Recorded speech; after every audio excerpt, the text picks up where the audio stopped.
For more on this, we're joined by our correspondent at the UN headquarters in New York, Sherwin Bryce-Pease. Sherwin, thank you for being with us. Tell us more about what you're hearing at the UN, because we saw this incredible violence in the DRC, then there were some gains made. Is it all unraveling again?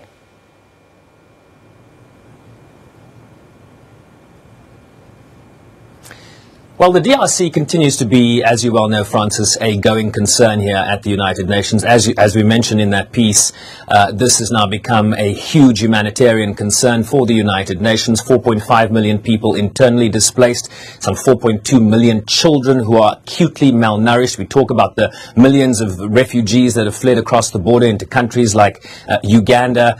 And the country also facing now the worst cholera epidemic it has ever seen in the last 15 to 20 years. So this is a very big concern for the United Nations, particularly in light of the fact that there's a great deal of concern surrounding the elections that are due later this year, a lot of political violence that we've seen from Kinshasa to the east of the country, and of course this phenomenon of inter-ethnic violence, which has always been there in the background. You talk about the 8 decomposing bodies, Francis, that peacekeepers discovered recently. That brings to over 50 the number of people that have been killed in inter-ethnic violence in the Ituri region just this month. This is a huge concern. My question to Stefan Dujarric a little earlier was, how is the posture of MINUSCA, of the peacekeepers, changing as it relates to inter-ethnic violence? And the response essentially was that this is a complicated issue. Add to that, of course, the fact that you still have militant groups operating in the east of the country, and you begin to get a picture of what a precarious situation the DRC finds itself in yet again. In 2013, there was this comprehensive framework, this agreement, this watershed deal. Are we looking back now and saying that hope then perhaps misplaced, that we're seeing a failure of that deal?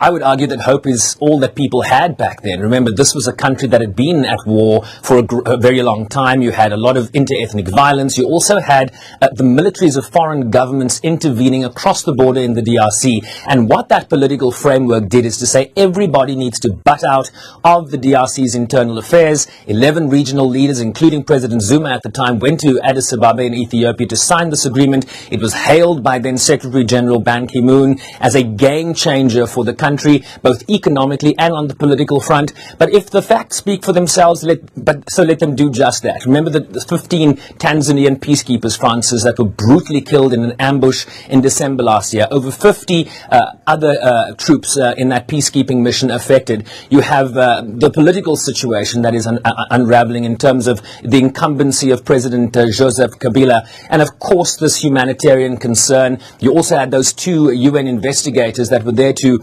monitor the implementations of the sanctions regime in the country that were killed brutally in the central Kasai province. The central Kasai province, incidentally, was a peaceful province for the longest time in terms of conflict in the DRC. The conflict tended to be focused in the east of the country, your north and your south Ituri provinces, and now suddenly you see this inter-ethnic violence spiraling out of control in the central provinces. So instability is spreading, and so a great deal of concern, certainly from a UN perspective, from the AU's perspective, that peace agreement isn't holding, and concerned to such an extent, Francis, that the Secretary General and the head of the AU Commission Chair, due to visit the DRC before the end of the middle of the year.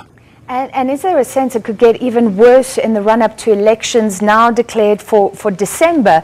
But a huge uncertainty whether Joseph Kabila will stand for those elections or not. What's the latest on that?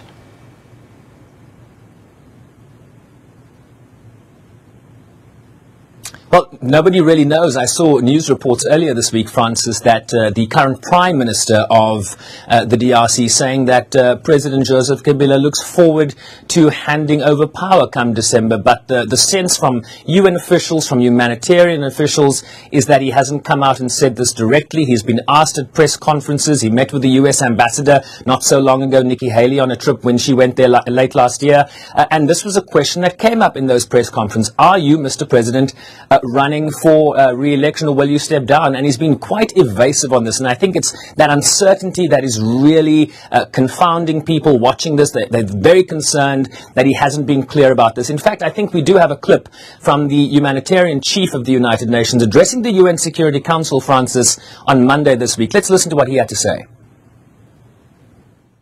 We need solutions to address the root causes of the worsening crisis, including making progress on the political front and fair elections. We need Congo's neighbours to behave responsibly as well.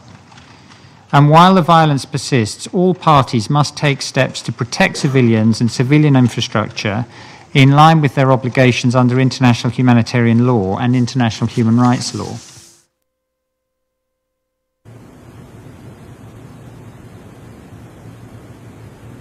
So on the question, Francis, of President Joseph Kabila's future, calls we are hearing from officials here is that SADC, the African Union, really need to get their hands dirty here and put a great deal of pressure on him and his government to get out of the way so that the DRC can elect a new leader. That of course, is a big concern. The state does not have authority throughout the country in the DRC, particularly over the protests as it relates to President Joseph Kabila's future. And finally, Sherwin, the UN warning of hunger and disease on catastrophic levels. In a world of aid fatigue, can this body get the almost $2 billion it wants to meet needs on the ground?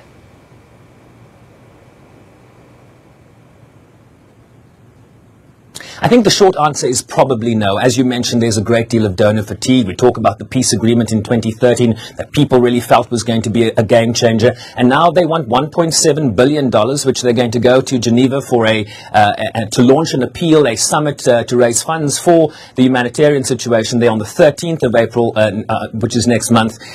I don't know the answer to that, but as you mentioned, there are a number of conflicts around the world.